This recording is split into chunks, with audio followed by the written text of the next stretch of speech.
In this video, I'm going to show you how to set up the Facebook pixel for your website. It'll be pretty quick, and we'll be doing this through Google Tag Manager, so you will need both a Facebook Ads account and a Google Tag Manager account. Let's dive right into it.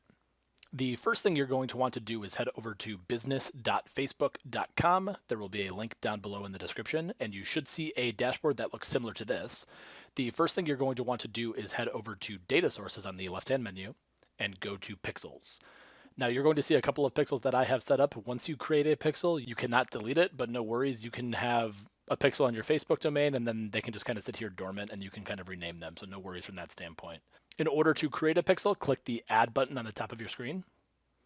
This will show up, and we're going to name the pixel as just raysawvell.com, and then the date, and then I'm going to put in my website as well. Click on Continue. Once you do that, I'm going to click on Set up the Facebook pixel now. And there are ways where you can use Facebook's built-in connectors to set up the pixel. So if you have a WordPress site, you can do that. If you have a Tag Manager account, you can do that. I'm going to set it up manually through the code, and I'm just going to place it in Tag Manager.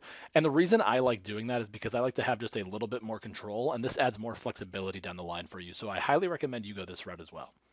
So we're going to click on Set up manually. And it's going to give us this code here. So it's going to give us step-by-step instructions on what to do, and you can follow along with me as well. Before you continue, make sure you have Google Tag Manager open as well, because I'm going to be jumping between the different channels here. First, make sure you select the code here, and it will copy it to your clipboard. Head over to your Tag Manager account, and once you do that, we are going to place a new tag on the website. Now, if you don't know how to use Tag Manager a bunch and you're looking to set up your container, I'll have a link in the upper right-hand corner that you can follow on how to install Tag Manager, so feel free to check out that video. But this process is pretty straightforward and should take you less than 5 minutes to complete. We're going to place the tag by going to Tags, and then we are going to select New on the upper right-hand corner after selecting Tags. We're going to name this tag as the Facebook pixel. And the way this works is we are going to create our tag, we're going to configure it, and then we are going to say, here are the triggers that are in place to make our tag fire. In this specific instance, we are going to have our tag trigger on all pages. So the first thing I would recommend you do is to go to the triggering section here and select all pages. So now this tag we are about to place is going to fire on every single page of our website, which is exactly what we want. After you do that, select tag configuration on the top. And we are going to click on Custom HTML, which is underneath the Custom section of Google Tag Manager. There is not a built-in connector for the Facebook pixel, so do not look for Facebook in this drop-down menu. Look for Custom HTML. And we are going to simply copy and paste that tag that we got on the previous page, paste that here, and then just click on Save. And then let me show you that one more time just so you can follow along. So if you go to Tags, New, you type in Facebook pixel,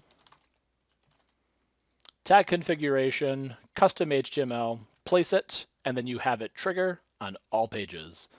I'm going to discard this because I already saved it and got it on my site, but once you are done with that, click on Save in the upper right-hand corner.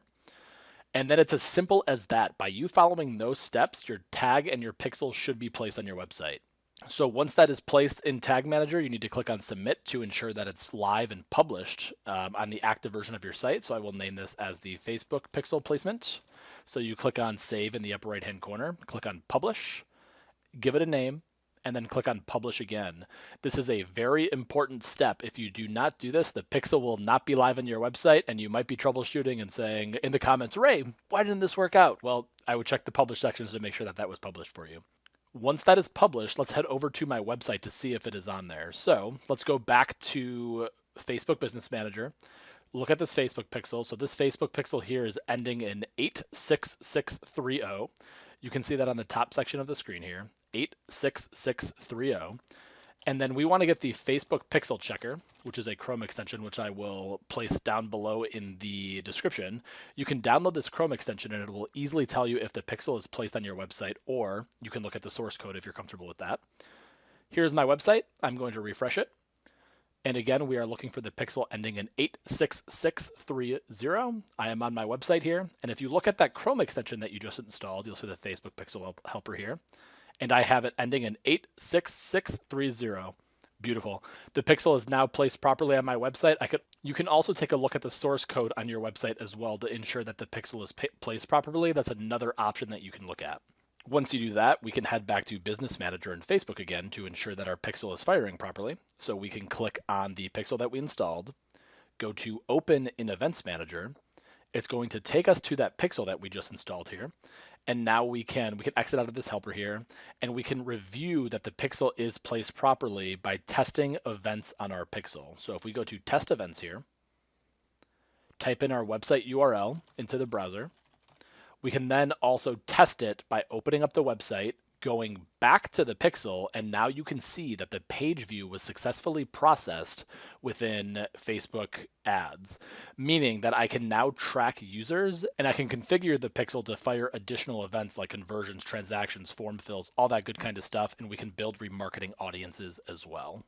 Now that we know the Facebook pixel is installed properly on our website, at least the base form of it, the next beginner step that I'm going to recommend that you take right away is to build some remarketing audiences on Facebook to ensure that you can start to remarket to visitors that are hitting your website, and you can hit them with targeted ads if you choose to do so, because the first step is building out those lists, and then you can remarket to them later. Let's jump right back into the dashboard. One last step before adding audiences is we want to head to the settings within the Facebook pixel. We would like to scroll down and enable automatic advanced matching.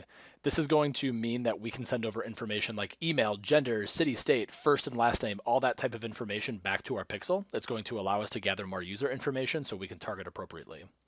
Also, for next steps, I would recommend that you also turn on this track events automatically without code. There will be an additional video in the future about how to do this and to track additional conversions, but turn this on while you're here so you do not have to worry about coming back to the step later. Prior to creating custom audiences, we need to ensure that we share this pixel with a Facebook ad account, because if you do not attach this to an ad account, then you will not be able to use the custom audiences within that account. Navigate to the pixel settings and select Share with an ad account. Once you are in the settings menu and you select Share with an ad account, it'll open up a new tab where you can then click Add Assets for your pixel. So select your pixel here and click Add Assets, and then you can link this to your ad account. So right here I have my test ad account. I would recommend that you attach this to your actual business account for ad accounts. And a clear differentiator, this is not a Facebook page, this is a Facebook ad account that you are attaching this to. You will click Add, and now that asset is added to your ad account. If you do not do this step, you will not be able to use any of that data within your ad account. Now that we've linked our ad account, we've configured our pixel appropriately, you can go back to Facebook Events Manager and go to Create in the upper right-hand corner. Select Create a Custom Audience, and once you do that, you can now begin to select your ad account and we can build out proper remarketing audiences. Now, remarketing audiences means somebody has simply visited your website and then you can serve them a targeted ad. I'm sure you've seen it a bunch of times, and this is one of the warmest ways to send Facebook the signals that you need in order to get those users to convert. There are hundreds of audiences that you can build. I'm going to take you through 2 or 3 that you can walk through, but definitely go out there and test other ones because there are so many that you can do here. The way this wizard works for creating custom audiences is it looks at your pixel on the website, and then you can say that it meets any of this criteria. So what I am saying is my event is a website visitor, and I can say that users over the last 30 days will be this audience. So I can call this audience all users 30 days, and this simply means that somebody has visited my website in general within the last 30 days, and now I can make an audience off of that, and I can now create an ad targeted to that very specific audience. So if you visited Sawvell.com, perhaps I have a digital marketing course I would like you to take, I can then hit you with Facebook ads if I choose to do so. You can do the same thing with your services or your products. So that's like one audience that you need to make right away is a remarketing window for either 7, 30, 60, or 90 days. It really depends on how much website traffic you get. The other remarketing audience I recommend that you mess around with is visitors by time spent. What you can do is you can say the top 10% of people who visit my website over a 30-day period, I want to have them as a high engager or a high probability audience to perform. So that is another portion that you can do. So if you click on events and then do visitors by time spent, I can now call this top 10% engagers, time spent last 30 days. And it is really important to ensure that your audience naming is in line with what you're looking for, because if you're combing through a bunch of different audience names, it's going to be very difficult to remember exactly what every single piece of targeting is. The last thing I would like to recommend is an exclusion list. So I can exclude people that have done very specific things too. So let's say I wanted to hit the people who are the last 30 days on my website, but I would also like to exclude people who visited a very specific page. I can say, hey, I want to hit people who have visited in the last 90 days, but they haven't been to my blog page. So what I'm saying here is I'm saying hit people that have been to my website over the last 90 days, but if they've been to the blog page, I do not want to target them. So there's more refinements you can do here for specific page types, if they've converted already, if they spent multiple time on your site. There's a lot of different variations that you can build here, and it's going to give you the best chance to increase your conversion on your warm audiences. And that's a very high level view on setting up the Facebook pixel. There's a lot more that you can do, and I will have a link in the upper right hand corner about setting up more custom events that I highly recommend that you check out as well. Things like purchases, other custom conversions, and lead form fills, those are going to be more advanced conversion types that I'll have a link in the upper right hand corner that you can check out and visit. Let me know if you have any questions down below in the comments. I'm more than happy to help, or hit me up on Discord. I'll have a link down below in the description that you can visit that as well. Until next time, I appreciate you guys watching. Thanks. Bye.